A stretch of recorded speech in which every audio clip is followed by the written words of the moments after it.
Right, so today my team members and I will be discussing about the impacts of digital technology on the society, the ethical side, and the legal impacts. So my teammates include Jingwei, Kathy, and Bernardo. So Jingwei will be talking about the cell phone apps. Kathy will be talking about cell phone system in Apple, and Bernardo will be talking about uh, data storage and external servers. So I'll firstly like to begin the presentation by talking about Bluetooth and data transfers. So Bluetooth is basically a form of wireless technology that allows multiple devices to be connected through the transfer of data or through across multiple servers. So an example is a connection between a phone and a car. And this connection can only be successful if the device is within a certain range uh, of a distance.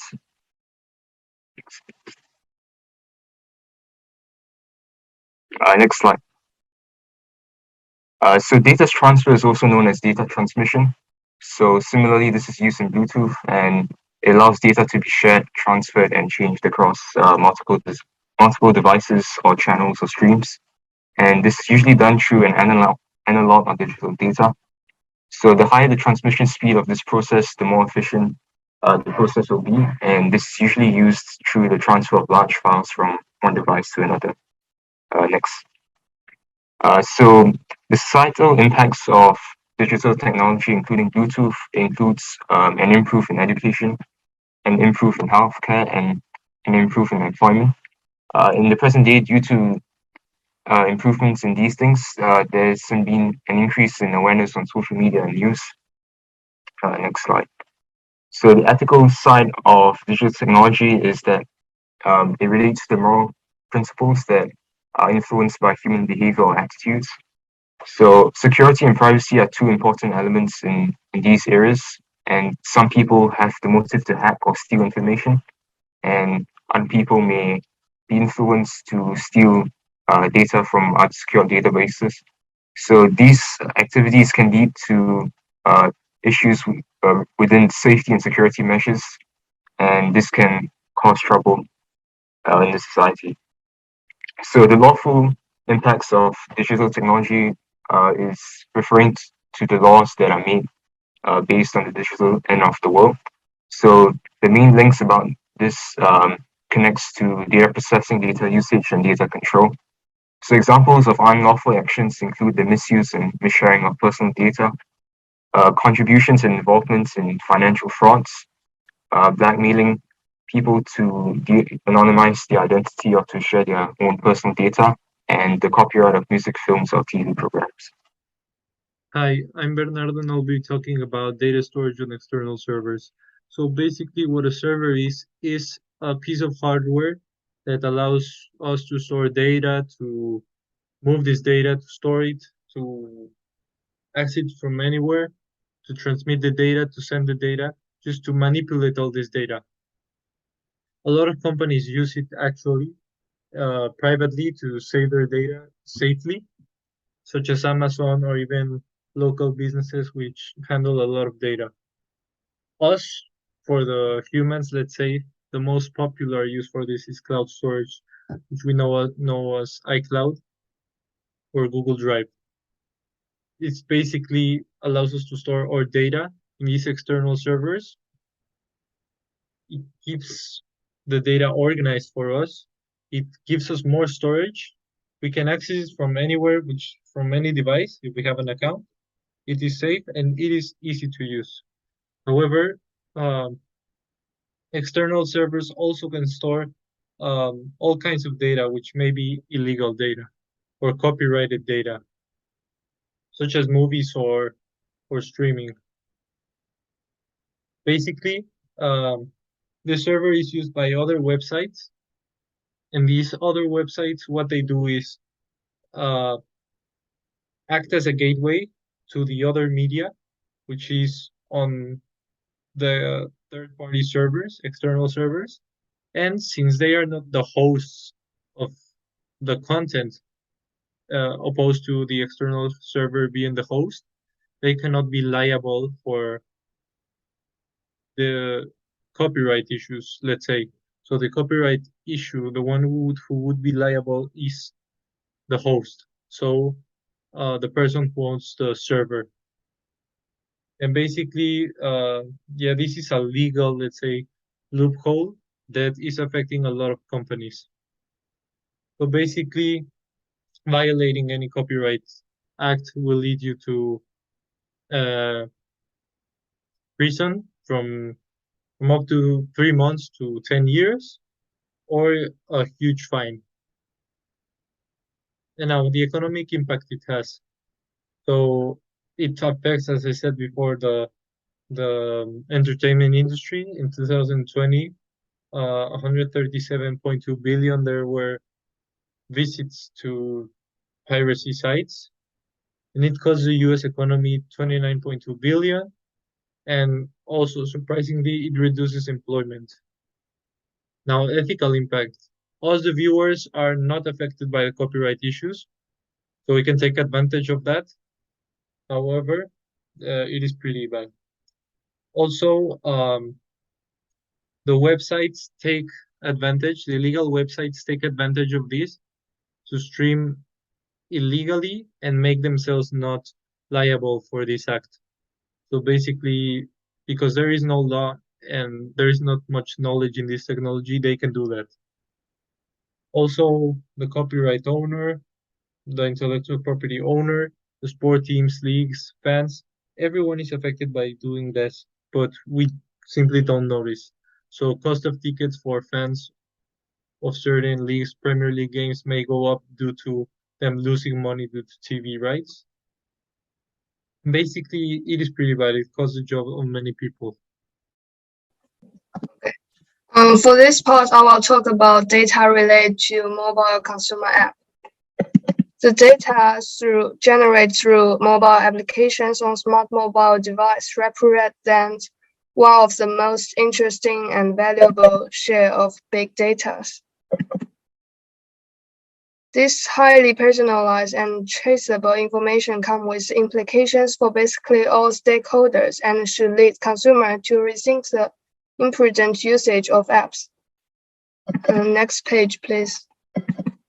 This is a 4-tier architecture of data aggregation in mobile ecosystem is for data acquisition.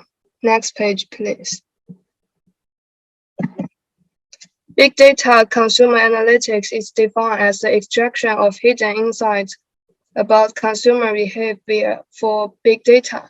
It's based on data from consumer, then use a powerful algorithm as well as artificial content recommendation mechanism to process data. Next page, please. As big data consumer analytics widely being used, many people are aware of companies is using their information to gain more benefits, and it's become their technical advantage.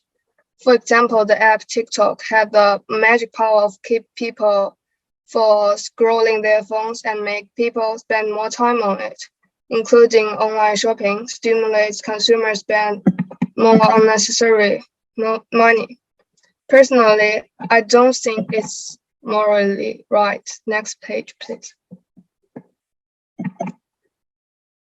TikTok, Instagram, more and more apps set a column of short video. People keep receiving the video processed by big data and algorithm, expecting for the next interesting video driven by curiosity and expectation of the unknown. I think it's kind of make use of the human weakness, and especially for the teenagers and kids who have not developed a complete value and lack of self-control, entice them to waste their time, even affect their future career. Next page, yeah. The impact for society probably is provide an easy way for entertainment and may speed up spread of information, including some vulgar and bad behavior. The long-term effect, as teenagers and kids are the future of the society, it won't be a positive influence for future and probably result in lower people's comprehensive quality. Okay, thanks to Jingwei for introducing us her topic. I think her survey of TikTok and I think their products looks actually free for users. In fact, they are let you pay with data instead of dollars. And so I have a question: is that are there companies that care about protecting users' data? Okay, click. Yeah. So in our classes, whether it's IRS or EAP or even CS courses, we use like Google and Google Scholar. Like it's always the first choice when we need to search for information. But in fact, click. But in fact, like when we search for the content, Google will convert your like search content information into data and associate it with your account. So in order to like facilitate better service for you, whether also as a browser, Onion browser does not like directly connect the data on users activity or like utilize any third part to analyze your data. So just like on the screen, like the Onion browser states that like using the Onion browser does not guarantee security or privacy on its own, but it just simply provides a set of features that may enhance privacy and while you're browsing the web. Okay, so there are like many other companies that have cooperate like philosophy of varying the privacy for their users, and I'd like to focus on one of them today is Apple. Okay. So when you go to the Apple website and search for privacy, you can see this sentence that privacy is a fundamental human right, and it's also one of our like core value, which is why they design these products and like to protect it. Okay, click. So they just add a new policy to the like latest iOS update. It says that transparency is the best policy and just give a user a better understanding of like how apps handle your data. Like, so I'd like to introduce two like main part of this policy. It's the first is the app tracking transparency. So that you can like change your preference for any app, like to know, to allow them to like have your data and click. And the next is the app privacy report, just to give you like more complete picture of how the apps like treat your privacy. So click. So what impact will like this like apps Apple do like lots of structures. So what social environment will like be affected? Click. Click. Yeah. From this survey, I just found that. Wait, next page. Wait. And yeah. It's just like marketers and like ad platforms are worried about this change, and like at 47 of the response that they are unlikely to share and like Apple device identifier with apps that request it, and Facebook like think there will trigger a like 50% drop.